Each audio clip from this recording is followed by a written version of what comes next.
This conference will now be recorded. We also want to remind you that the media is also participating at our invitation on this phone call, along with, and we'd ask that you put your phones on mute if you wouldn't mind. I will tell you that from the onset that we're sad to say that Lieutenant Governor Dan Patrick had a conflict arise yesterday afternoon and unfortunately can't join us this morning, but has indicated a willingness to be a participant in a future call. Hopefully we'll get him next week or the week after. But I do want to let you know that happened.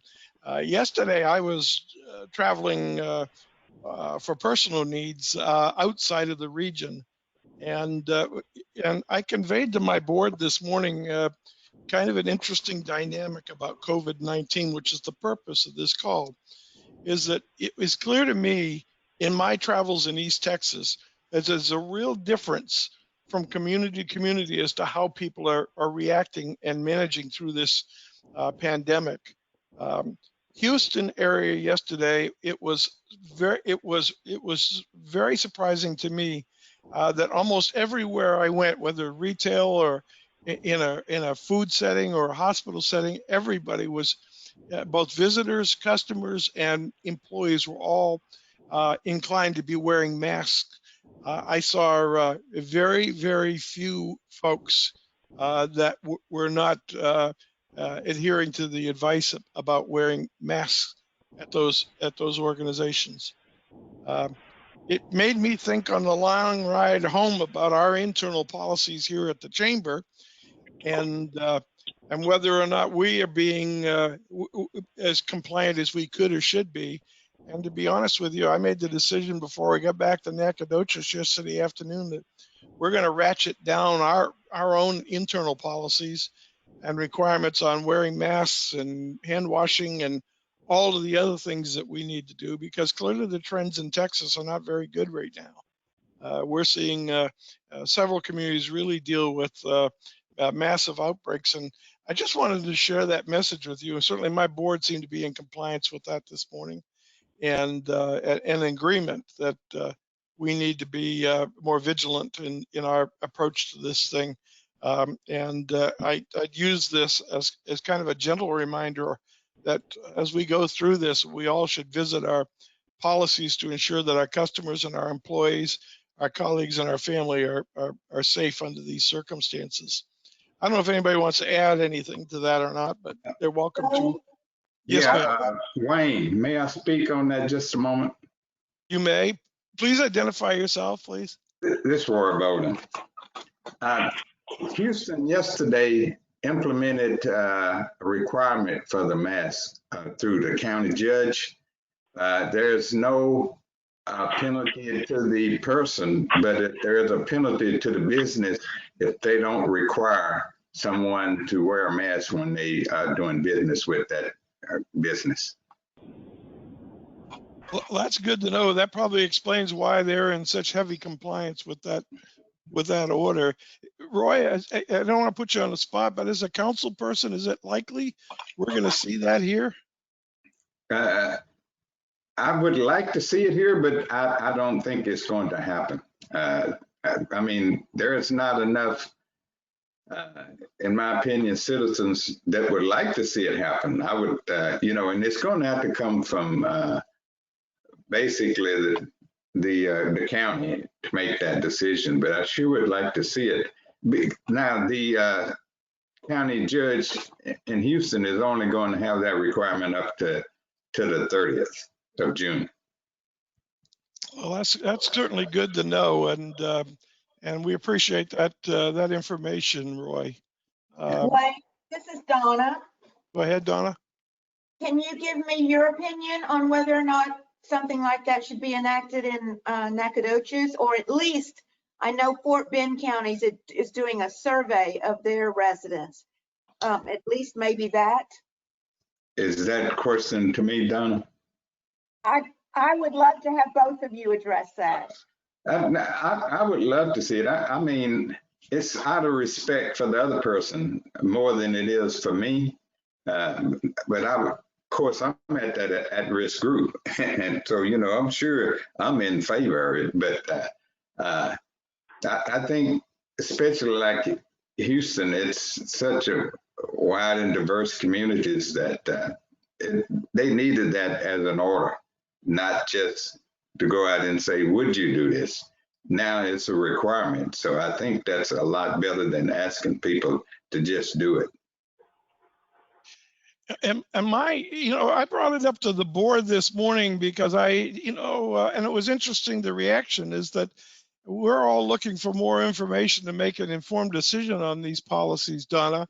And I brought it up this morning because I don't want to be, I don't want to be in a situation where, I'm not being safe or and end up being sorry.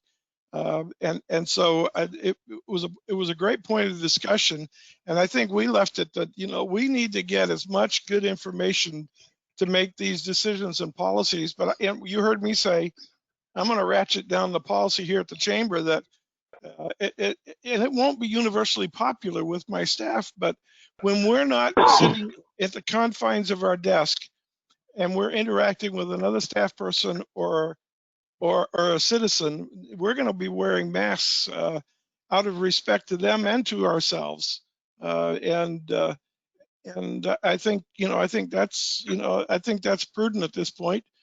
And if we need to go to the next level, whatever that is, we'll do that. But I came home clearly thinking that we had to visit our own internal policies here at the chamber, and I think it's prudent for us to forget this thing isn't behind us as yet.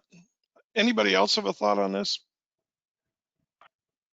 Well, Wayne, I'd like to make an observation in that without calling out names, but I know that I've been at some restaurants in town and in Lufkin and Neck, and the restaurants that are not following made me uncomfortable. I won't go back until they're following some kind of protocol. The ones that are, I will go back. It's comfortable. I feel I'm protected and I'm protecting them when I come in with my mask on. Now, yes, I remove it when I'm eating, but still, I think it's also a comfortable, uncomfortable question too. And I realize we're all plowing new ground here too, and we're all relying on information. I mean, hopefully reliable information. That's one of the reasons this conference call and others are out there, is that hopefully we're getting ideas and being reminded of how, what our responsibilities are as employers and as business women and men. So why don't we go into our weekly calls, if we may. I'm pleased to welcome Nancy Windham from the East Texas Forest Partnership. And Nancy, I know you've got another conference call you have to jump on. I do, yeah. In fact, thank you so much, Wayne, and thanks for the opportunity to be on this call. It's always so productive. I wanted to start out real quick, letting you know, and I think I mentioned at the last call, it was before our board meeting, but we have the 4 strategies in the region: healthcare, tourism, advanced manufacturing, and forest and wood products. Sid Roberts, who is our advisor on the healthcare portion, has spent a lot of time putting together a strategy for healthcare for the region. Ian Dixon is also on our board. We're sending a copy of that to Ian and to Greg and to Gary Stokes there in Nacogdoches for their review. We're working through DECOG and other areas to find grant money to hire someone in that profession that would take that strategy and develop the report so it would give us an up-to-date situation in our region. I know we read a lot of data on it, a lot of reports, but this would be something new and fresh now after the COVID. So I'll keep everybody informed on that. Also, just wanted to let you know that we had planned on taking a group to Austin to meet with Adriana Cruz, who had newly been hired to head up economic development and tourism. Since that visit face-to-face won't happen, we're working with her office to put her team together to host a town hall, another go-to, but that is the only way we're going to get that accomplished.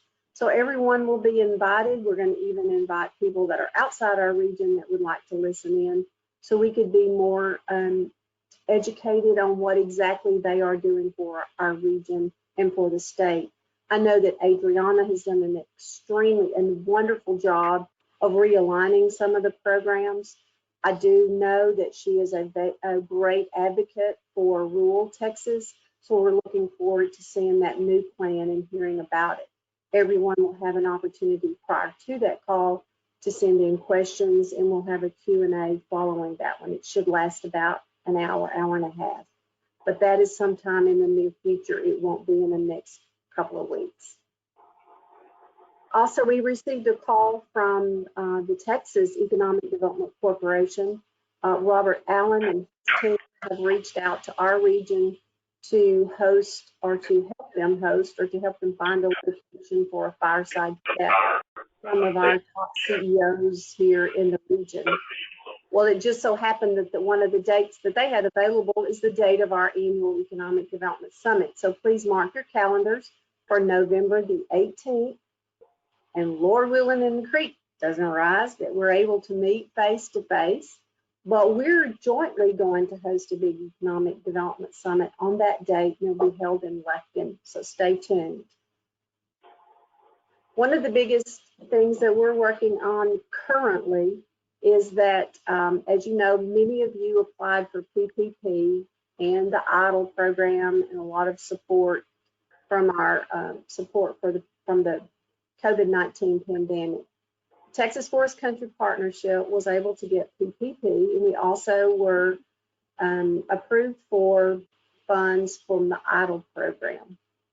We have found out that the nonprofits are receiving back agreements and notes that have verbiage that is very clear, that it says the person signing that document is personally liable for those funds, which will prohibit us signing ours and reaping the benefits from that.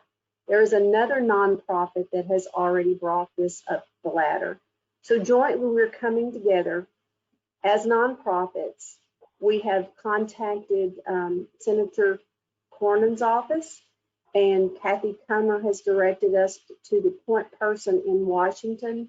We are currently communicating with him. He is going to be speaking on our behalf and trying to get either the language changed or a statement from the SBA that would clear that up. If they don't, there are a lot of nonprofits that are not going to be able to receive those support funds that was promised. That's not a good word to use, but will be prohibited for signing those notes, and those notes will expire in 60 days. So keep your fingers crossed, but I'm bringing this up on this call just to say, if you know of a nonprofit that is in a similar situation, please have them call us here at the office, and we'll add them to the list and make sure that if that verbiage gets changed, or if there's a statement from SBA that will allow that to change, we want to make sure that they take advantage of that as well. Roy, I want to thank you personally for your leadership with DETCOG. As you know, we're now housed here in the DETCOG building. We have had a virtual face-to-face with Bob Bradshaw and all the economic development team.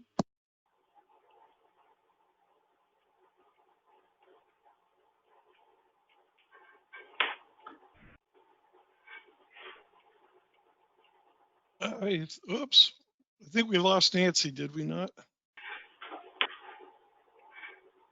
Nancy, can you hear us? Can you hear me? You can. For some reason, we've lost your microphone. I don't know why. And I promise you, it wasn't anything I did. So with that in mind, Nancy, we'll hopefully we can resolve this problem here and loop back with you.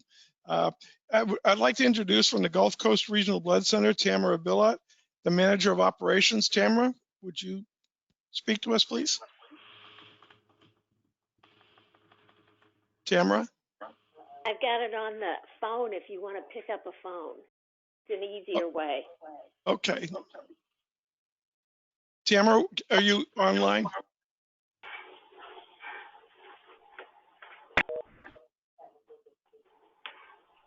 Can you hear me through here? Okay, Tamara, I can't hear you through there.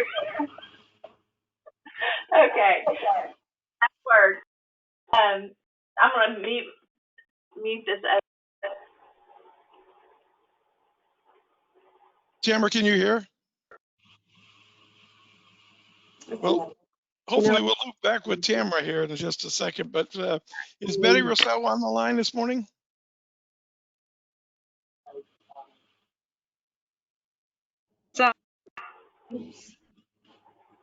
Fred? Good morning, everyone. I hope y'all are all doing well. I think it's great what Nancy's doing with that town hall. I'm excited about that. And she's right. Our new executive director is leading us in, she's really guiding us in a good direction. She's made some excellent changes, and she's opening up our division to be a lot more, I guess you could say, user friendly, but she's just been phenomenal. I know all of y'all listened to the governor's address yesterday, and we talked about it on this call just a few minutes ago.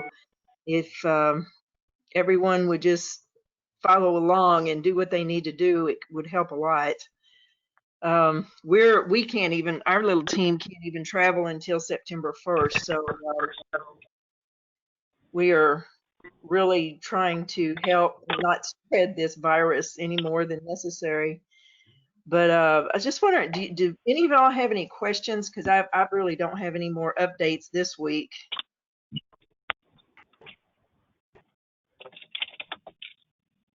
Any questions for Betty?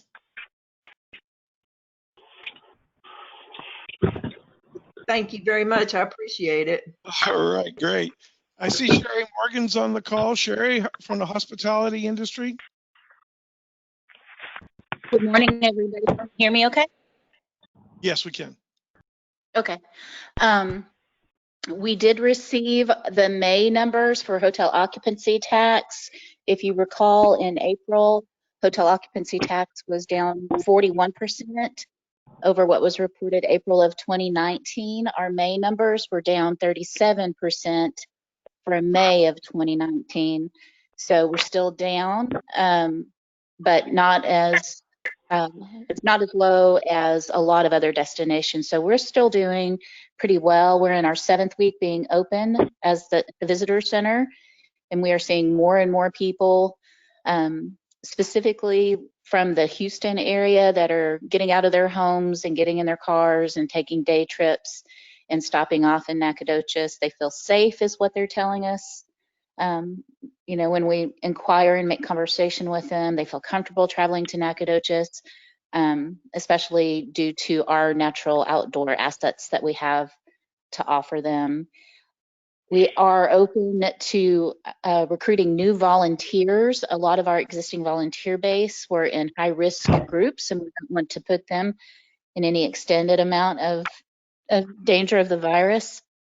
So if you know of anybody, any of your civic groups or religious groups, or even your friends, neighbors, we have a lot of husband and wife teams that come in on the weekends. In July, we'll be back open full 7 days a week. Currently, we're just open Monday through Saturdays. So we are looking for weekend volunteers to help us keep our visitor center open on the weekend. And lastly, sort of germane to the conversation at the beginning of the call, we had taken part at the beginning of COVID as tourism was taking such a drastic hit. Several of the destinations in Texas joined together under the guise of our state association and entered into a cooperative marketing agreement to help just promote Texas travel and then highlight our individual destinations in that.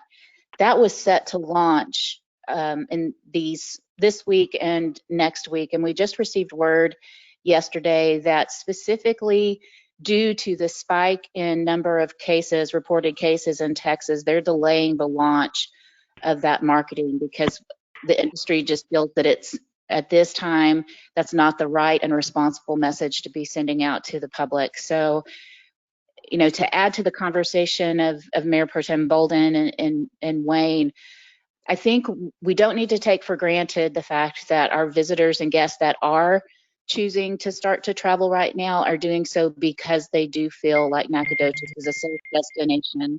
And if I'm currently sitting in my parents' living room in Conroe, Texas, and have been out in the public, and masks are few and far between here.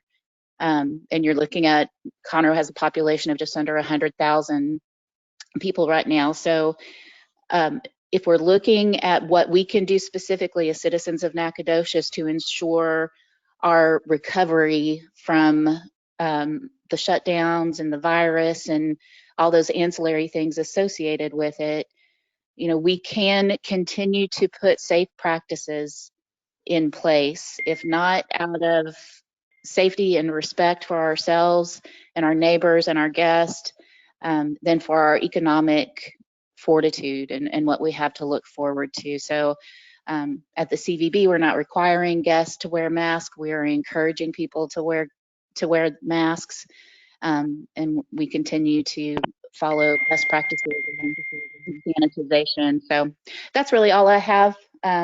Happy to field any questions if there are any, but otherwise, thank you for allowing me the time.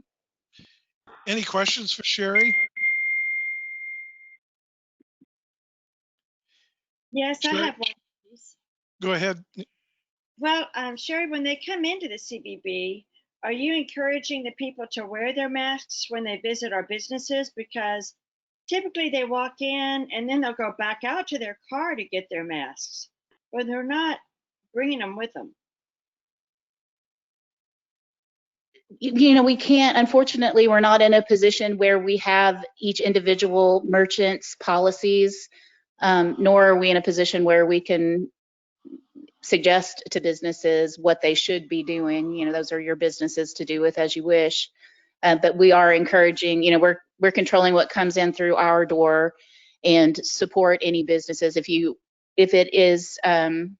would like, you're welcome to forward your policies to Mike Bay at our front desk. And as we advise people where to shop, we certainly can do that. It's not that we can't do it. It's I'm not asking for them to be specific per business. I'm just asking. just we don't have access to that information. No. We've missed the question.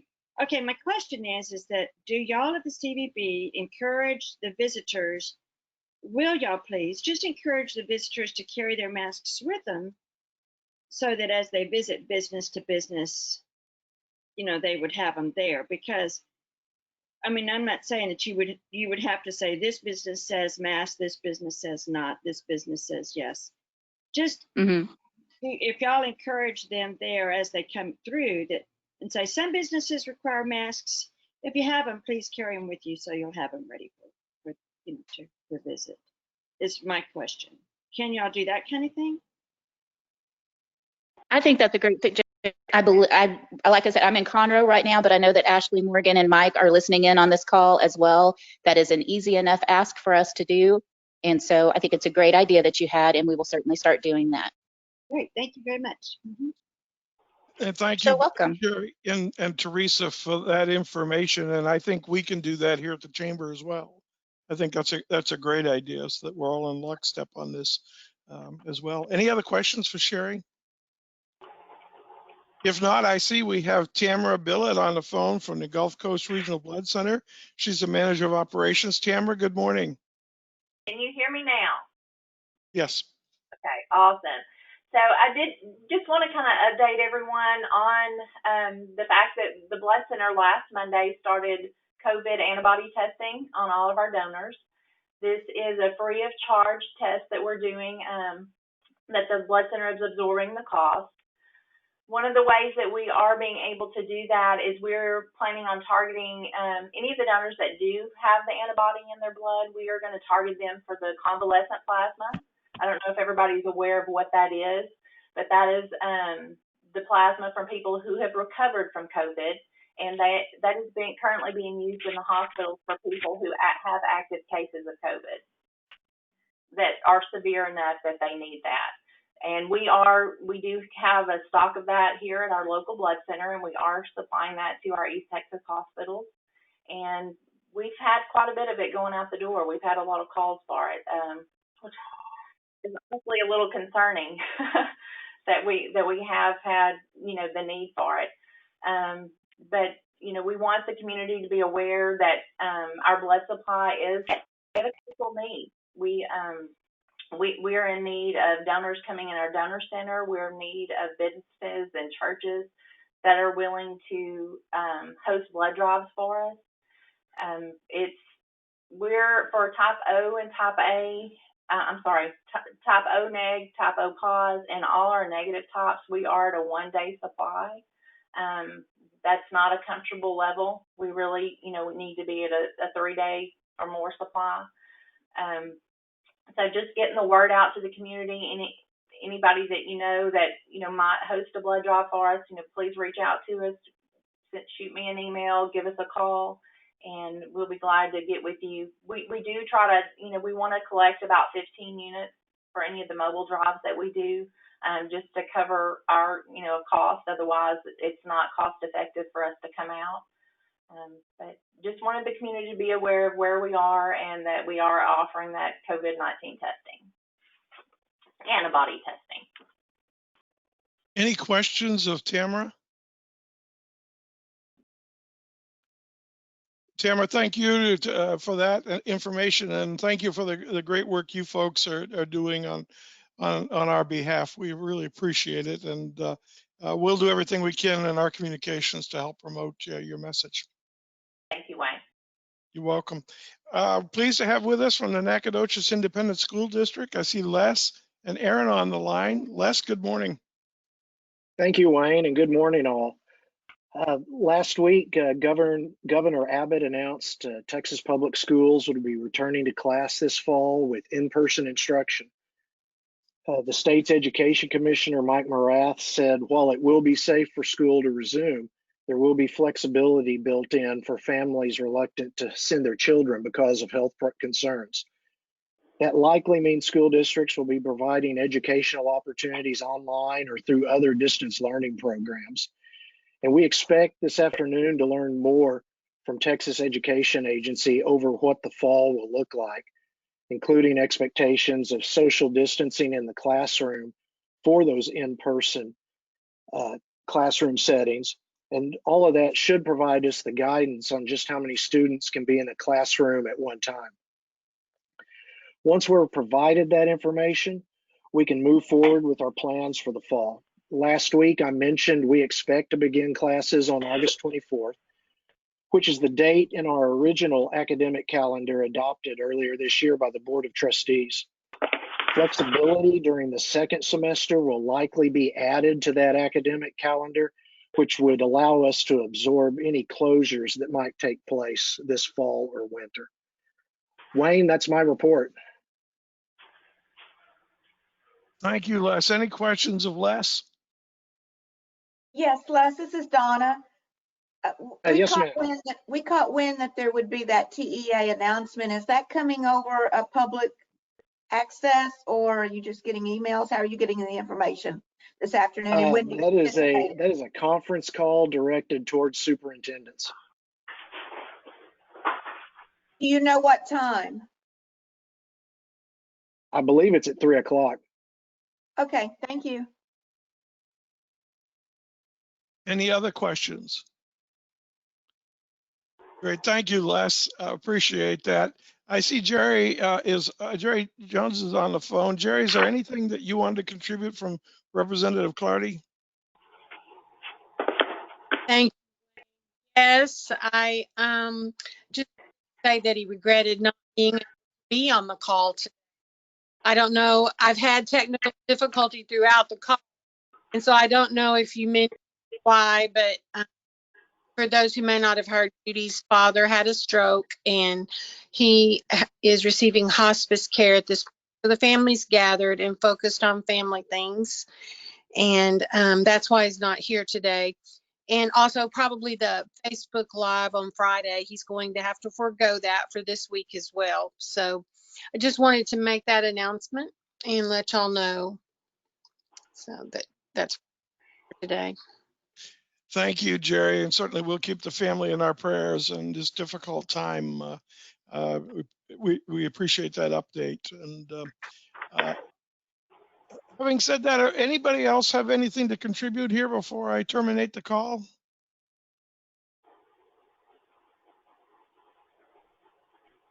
If not, I want to take a moment and again thank everybody for participating. Hopefully, we'll have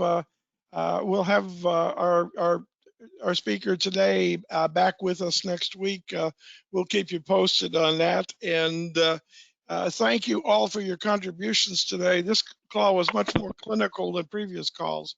It seemed like we talked more about the science of this issue we're all wrestling with. And I don't know about you, but I learn something new every time we engage in this discussion. It's very helpful to me. So please stay safe. We'll keep you posted on the call that we have coming up and the recommendations coming from the U.S. Chamber as it relates to Bill and Melinda Gates and their foundation, and also the results of the call that we'll have on Thursday, the town hall meeting, which is going to address the economic disparity out there for the minority community. So we're looking forward to feeding that information back to you folks. And with that, I will terminate the call. Thank you very much.